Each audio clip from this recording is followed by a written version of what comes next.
Recently, Secretary Price and HHS announced that the first public step in implementing one of the president's very first executive orders, minimizing the economic burden of Obamacare, was reevaluating the disastrous Small Business Health Options Program, or SHOP as it's called. Even Obamacare supporters have to admit that this program has completely failed to even meet anything close to the expectations that were set. The Congressional Budget Office originally estimated that 2 million employees would enroll in the SHOP exchanges, leveling off at 4 million by this year. According to recent data, there are now fewer than 233,000 people covered by the SHOP plans, and the crack math team here checked that out, and that's about 6% of what was predicted by CBO. So I know in the past some folks have asked me about CBO predictions. I'd point you to that one as another one. The numbers don't really get too much better from there.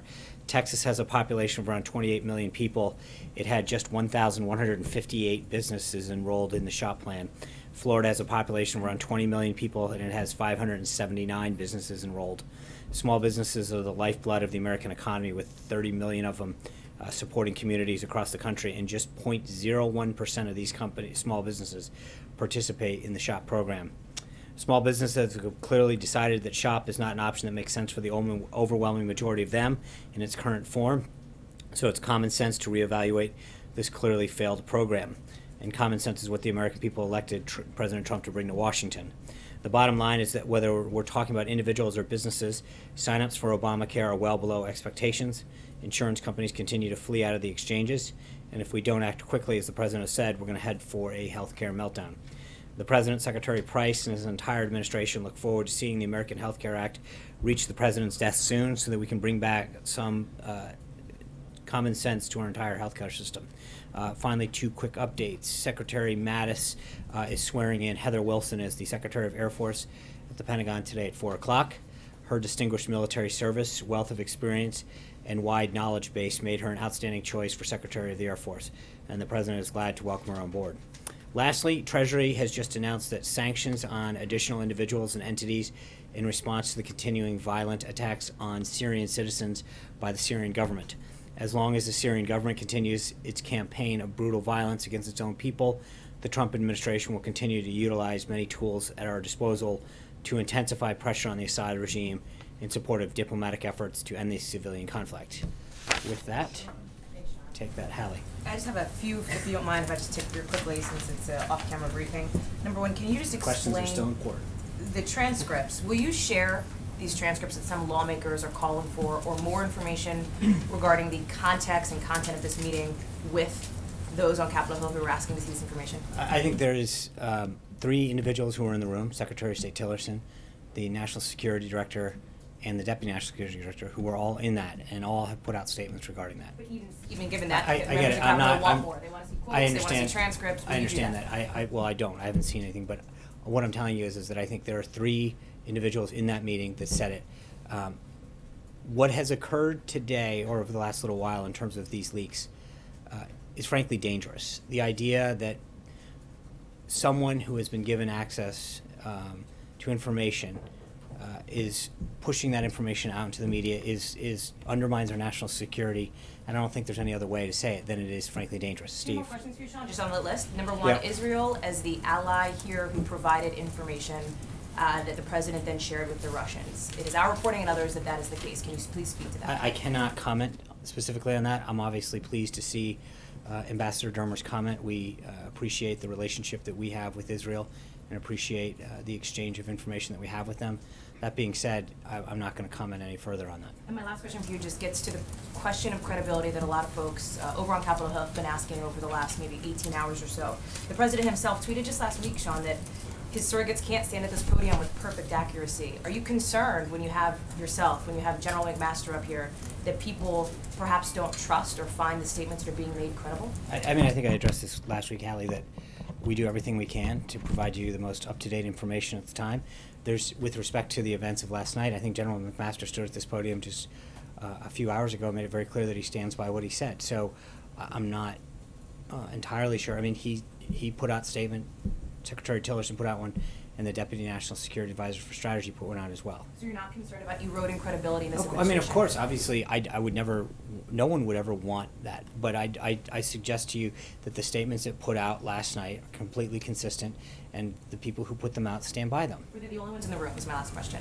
I don't know. Dina Powell, Secretary Tillerson. I'm sure that, I don't know the answer to that. Who was in that room? I'll follow up with it. I'm not going to necessarily provide you with information that they're not comfortable providing in terms of who was or wasn't in the room. That is something that is up to the president. Steve. Sean, do you believe that this is a case of the intelligence community or elements in the intelligence community actively seeking to undermine the president and his foreign policy as he seeks to build a closer relationship with Russia? I don't think it is appropriate for me to, but I will tell you, when you look at that story, it would be impossible for the president to reveal the source of the information, because as General McMaster made very clear as he was leaving this podium, the president wasn't briefed on the information and wasn't aware of the source. So the president wasn't aware of this. This wasn't part of his briefing. So therefore, to suggest that therefore he revealed it is impossible. So, but you did say undermining. You suggest it's frankly dangerous. It is. What's the president going to do about it? Well, again, that in itself is a whole process, and I'm not at liberty to get into that, and frankly, something that I wouldn't even be aware of. If I can ask just one more question. Is it the president's position that he can, at any time, declassify anything he chooses? He tweeted this morning that he has the absolute right to talk to the Russians about whatever he wants to. Is that what he's saying there, that he can declassify anything? Well, there's several issues. One is he can obviously, there is information that is shared with countries all the time on common threats or common issues of interest. Then there's a second question that you're asking, which is classification authority. My understanding is the president, of course, has classification authority. They're not synonymous, though, right? So the president can always discuss common threats or common issues with host nations, or excuse me, with other heads of government or other government officials as he deems appropriate to tackle the threats that our country faces. But they're just so you're clear, I mean, there are two separate issues, but yes, he does on the second, because that's not a question of what he thinks, that's just sort of like a fact. Blake. Just to clarify, the last thing that General McMaster said and what you just said, so the president wasn't aware, this wasn't a part of his briefing, so to suggest he revealed it is impossible. Are you saying that the president didn't say what is being ordered? I'm not going to get into, again, I'm not going to get into the contents of the conversation. What I will just say is, as I mentioned, it wasn't part of his briefing. So if that wasn't part of it, to suggest that therefore he released something would not, it just defies logic. So if it wasn't part of his briefing, in a way, was there a failure? Again, I'm not, I'm not. Of the people underneath him, was there a failure that it didn't rise to the level? No, of I'm sorry, that's a president? good point. It is not routine. Again, I'm not going to say it doesn't happen, but generally speaking, when the president is briefed, and it's not just this president, when presidents are briefed, they are presented with outcomes. Here's the threats that we face, here's whatever. And it's not like it is not always common that therefore they would get into all the sources and methods that undermines it. That's just not always how it happens. And so they are presented with, here are the threats that we face, here's the circumstances, here's the issues that are in front of you. I guess what I'm asking, he was fully prepared going into this meeting? Of course. Sean. Olivia. Thanks, Sean. Just two for you. Can you say whether or not there's an active investigation into these leaks, either formal or informal? I cannot. Try. Thanks, Sean. Can I just get one more? What's something that General McMaster declined to answer on 2 occasions from behind that podium that's causing some unhappiness on the Hill, the refusal to say whether the Western Wall is in Israel or not? Can you explain why you guys can't answer that question? I mean, the Western Wall is obviously one of the holiest sites in the Jewish faith. It's clearly in Jerusalem. But there's been, it's an issue that has had serious consideration. It'll be a topic that's going to be discussed during the president's trip between the parties that he meets with. But obviously I think this stems from a comment that was made yesterday in which was not the policy of the United States. And so I think just because, so just to be clear about what was said yesterday. Can you talk briefly about the ripple of information and how it came out of the meeting that occurred last week in the Oval Office with the representatives of the Russian government, trying to better understand where and how this information could have leaked? I don't, if I knew, I mean, I don't know. Okay, and talking about it as a national security threat, you've spoken with the president, obviously, about this. What's his thinking on the information that leaked, and what does he think about the article that was released by the Washington Post? Well, I think, consistent with what he has said for a long time, that the leaks of classified information or sensitive information there's a reason that they're classified, and that the disclosure of them, the non-authorized disclosure of them, present a threat to national security. Sarah. Thanks, John. There's been reporting that suggests Israel is the country that provided that intelligence to the U.S. Whether it was Israel or not, has the administration had contact with that ally to potentially smooth over any complications that might have arisen from this being shared with the Russians? I'm sorry. Have you reached out to the country that provided that intelligence? I'm not going to get into that kind of discussion. What I will say is, as I mentioned earlier, that we appreciate the strong relationship that we have with Israel with respect to intelligence sharing, and hope to continue to grow that bond. But I'm not going to comment on specifically where it came from. Veronica. Sean, can we get a White House reaction or the president's reaction to the report that Seth Rich was emailing WikiLeaks before his murder?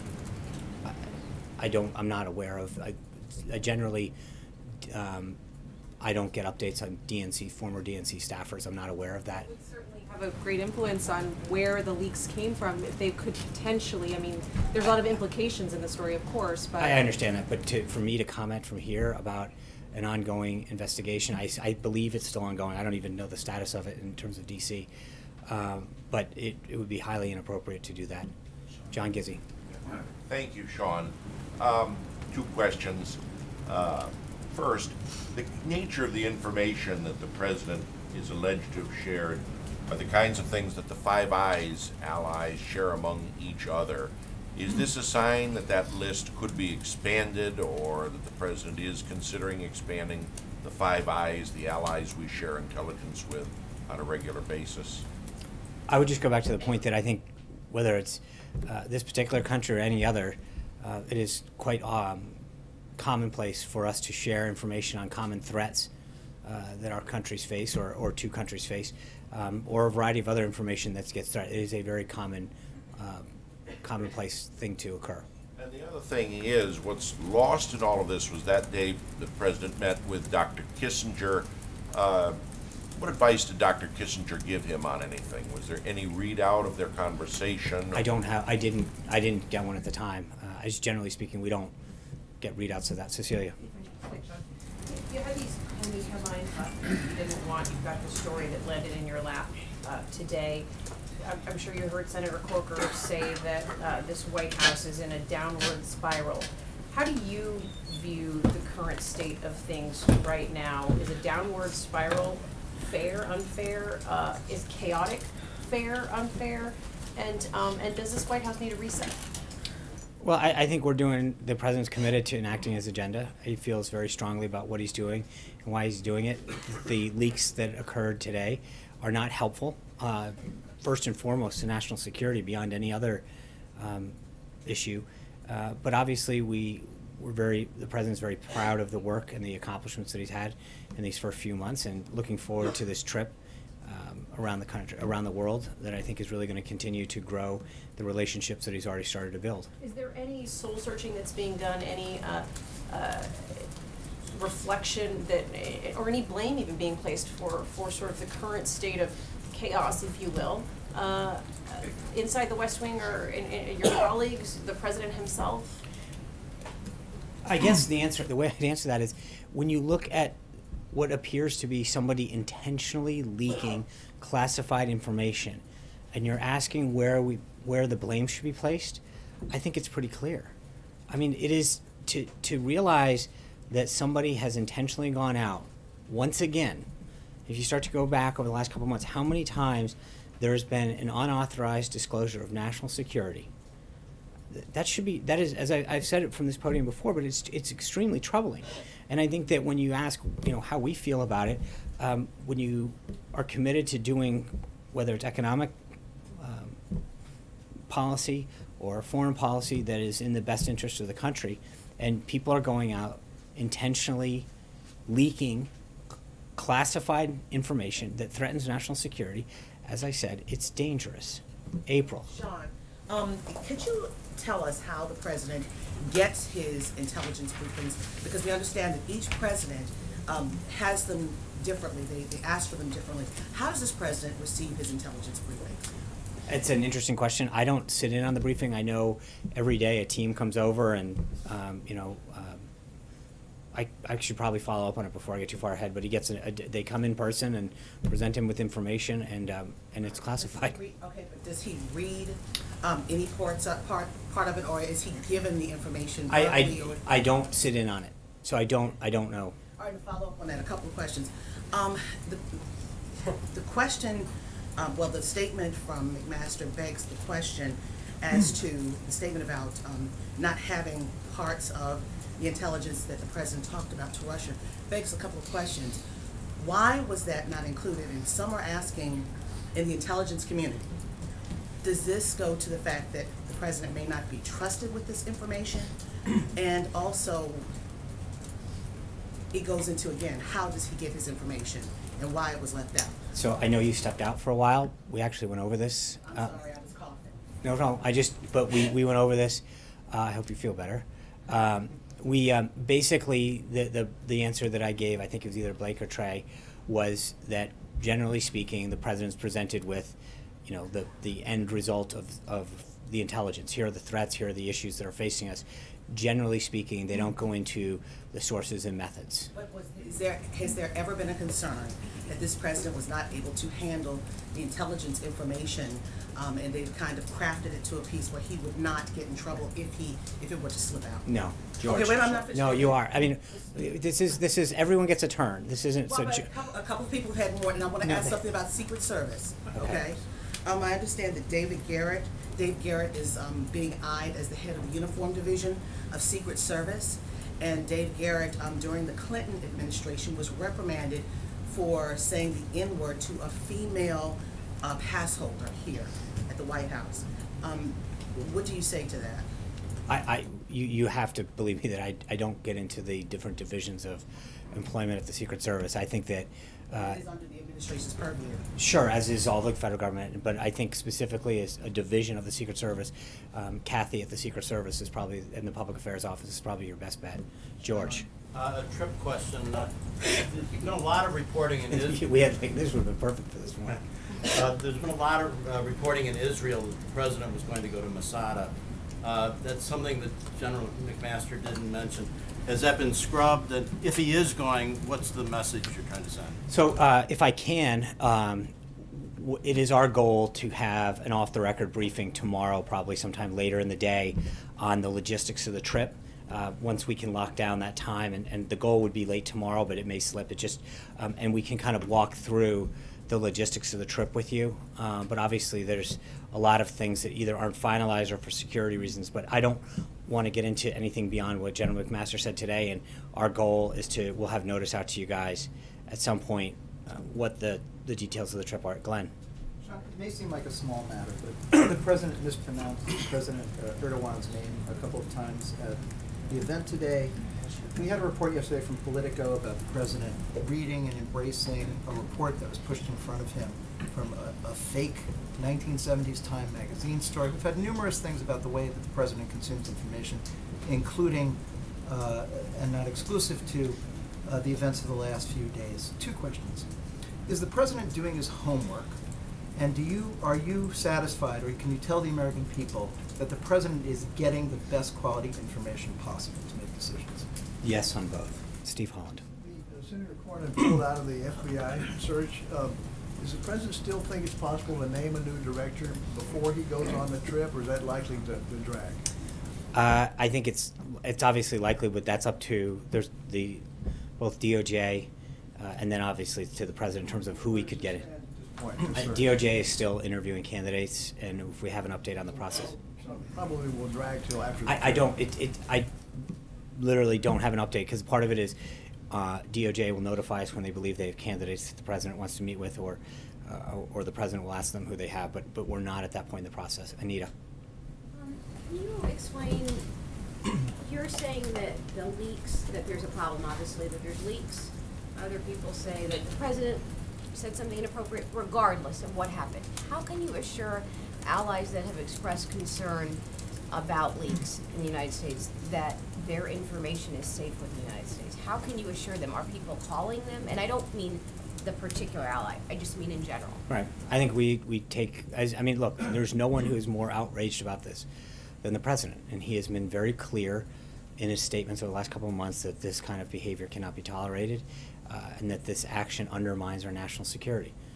I don't know, I mean, he's taking, again, and it would be inappropriate for me to discuss anything beyond that. Are calls being made? Again, I'm not going to get anything from Brian. Sean, 3 quick questions for you. One, President Reagan said, and they'll be quick, I promise, said of former Soviet Union that they reserve unto themselves the right to commit any crime, lie or cheat, to attain global revolution. That was their long-term goal. I'm sorry, what's the beginning part? President Reagan Yes. has said that the Soviet Union reserves unto itself the right to commit any crime, lie or cheat to obtain its long-term goals. So what do you think, what does this president think the long-term goals of Russia are? That's the first question. The second is, do you think a public official has a right at any time to lie to the American public under any circumstance? And third, I guess going back to our question earlier, but to be more pointed, what do you say to the critics who say this administration, in one word, in the last few weeks has been inept? I think that I know, I nailed you with 3. I don't, as far as Russia goes, I mean, the question is, what do we think their goals are? What do you think their long-term I don't, goals are? I'll get, we'll have to get back to you. I'm not prepared to go over what Russia's strategic goals are at this time. So what was? And the second one was, do you think under any circumstance it's all right for a public official to lie to the American public? The reason I'm hedging on this is that I'm just thinking mentally, going through every position in the United States government. So in theory, if you were an operative of some sort, or if there was I mean, there are cases in which. Public official. I understand. Yeah, if it's a public official, then no. And a third one. As far as the last week, the actions in this administration. Like I said, being I inept. think when you have people that are leaking information, the president's going to do everything he can. I can tell you that. But that's not unique. I think that the level and of number of quotes and the damaging of the damage, I can't say I'm an expert in this, but I would say it's pretty. Seems like a lot to me. John. A number of Republican lawmakers this morning say they were troubled by what they read in the Washington Post, the story that came out late yesterday afternoon. Senator Lindsey Graham, in an interview that he did today, said the only thing I can say when it comes to Russia, they are an unreliable partner. Does the administration share that point of view, that Russia is an unreliable partner? I think first and foremost, as you saw by the comments of the 3 individuals, they were troubled by the report in the Washington Post, and so that's the first thing I would say. The second thing is, because again, look, when you go back and realize that 3 people who were in a very small meeting come out, the Secretary of State, the National Security Advisor, and the Deputy National Security Advisor, and dispute the account, and yet on the other hand, you have a bunch of anonymous sources using leaked information that is disputed from what was actually briefed and not briefed. You realize that you have to question the intention of why that was done. So that is something that we're equally concerned with in terms of the report itself, that a leak that came out does this kind of damage, and it clearly, you've got to wonder why it was done and who did it. But to Lindsey Graham's point that he was making in that comment that I just read to you, does the president share his belief that Russia is an unreliable partner? I think all I'll say is that on areas like combating ISIS, in particular, we have a shared interest. In Syria, there are areas where we can have a shared interest. And I think in areas where, whatever country it is, we can find a shared interest to further a goal, whether it's our national interest or our economic interest, that is something that we would have to consider. But to rule out, any country on its face is something that is sort of well above, is something that only the president can decide. Sean, why did the President's counterterrorism advisor feel the need to reach out to the CIA and the NSA after meeting with the court? I'm not going to get into calls that any staff member may or may not make, but I will say that to suggest that someone who is the Homeland Security Advisor wouldn't be making calls would somewhat be little odd that in the routine part of their job that they wouldn't be calling around to different agencies. That being said, in terms of what I think you're intending to ask with respect to the article, again, I would go back to the fact that there were 3 serious, prominent individuals in the meeting that dispute the account. Is the White House doing anything to reach out to members of Congress to explain what happened in the meeting with the Russian officials? And Senator Burr on the Intelligence Committee said just before you came out that he's still waiting to hear from someone at the White House. I do believe that there are some folks that, people have asked that have walked them through, shared the statements, et cetera, et cetera. Are there any plans for the president to reach out himself to any members to explain or reassure? I don't, not that I'm aware of, Matt. Thanks, Sean. So you've referenced a few times these statements from McMaster, Tillerson, and Powell. And one thing none of them addressed is sort of the key point of the articles, which is that the president divulged classified information. None of their statements address that. So can you clarify for us whether or not the president divulged classified information, number one, and number two, if so, who gave the okay on that? Was that pre-approved by state or by any of these agencies? So, number one, going back to whomever question, there is, in the normal course of conversations with different countries, whether it's threats or information is routinely shared.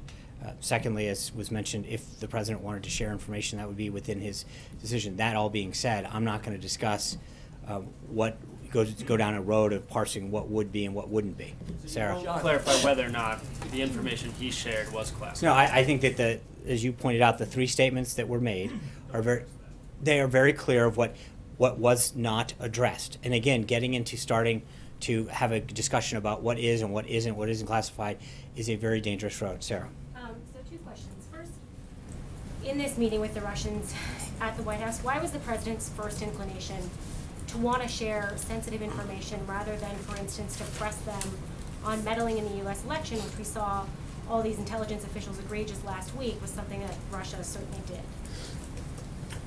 Well, I think to presume that that conversation is still private, and to just assume what was and wasn't discussed would not be accurate. I'm not going to get into the contents of that, but I also think that again we're missing what was shared and the purpose. There was a discussion about a shared aviation threat. As General McMaster pointed out, they had a airplane that was taken down in some way in October of 2015, which over 200 lives were lost. They shared and discussed a shared threat that our 2 countries have and a concern that we have. I think that is extremely appropriate. And secondly, one of the knocks against this administration has basically been that you guys do things in a sloppy manner, and that makes stories like this worse. So when you look at the way this played out, yes, we routinely share information, but we routinely share information that is sensitive with our allies. We don't routinely share sensitive information with the Russians. So I guess, did you guys take the proper procedures to let intelligence agencies know ahead of time that you wanted to share this information, that the president did, with Russian officials? Or did he just make the call on the spot? And was that the reason that Bossert made these calls afterward to the CIA and to the NSA? And was this a learning experience in any way for this administration about following protocols to ensure you guys don't get the kind of headlines next time that you did this time? Well, number one, to make any assumptions about what was shared, what wasn't shared, and what processes were or were not followed would be highly speculative. Number two, as I've said repeatedly, the information that was shared was on a common threat, and one that we both have a shared goal in eradicating. So to suggest that, which I think is the nut of the question, why wouldn't we want to share a common threat and the efforts that both countries are taking to eradicate a threat that we both feel? But there's no indication that you guys went through the Hold on, with all due respect, you have no understanding of that. For you, and I'm not, but to sit back and say, because it hasn't been leaked out, I mean, that's the nature of the leak. Somebody's selectively leaking information and facts. And there's a reason it's selective. It's because they're trying to create, and again, for me to guess why, but at least it appears as though somebody's trying to create a narrative or a problem. But to further suggest that somehow because you get one piece of a puzzle that you know what the entire puzzle looks like, even to suggest that that piece is accurate, which in this case, you've heard our position on that. But this is clearly a pattern of people releasing sensitive information to further what appears to be someone's agenda. And I think that, again, the president's raised this, several people in the administration have raised this, but the idea that there is no concern, or seemingly no concern, over something like this being put out in the open, I think is frankly concerning. And it should be to every American that we have information of a sensitive and classified nature that is being sent out into the open. Hey, Brian. Right? That's not how it works. Thank you, Jessica. Question. A couple of questions about the fight against ISIL in this context. That was what the president talked about, was the source of the conversation, or I should say, the framework of the conversation that he had with the Russians last week. So, is the president actively looking for new partners in the fight against ISIL, and is it his intent to look to partners that have previously been unconsidered because they were not part of traditional alliances or partnerships with the United States? I think it's safe to say that the president is going to look to anybody who wants to share our goal of eradicating radical Islamic terrorism, ISIL, and other threats from around the globe. So, thank you guys very much. Have a great day. We'll talk to you tomorrow in Connecticut. Connecticut.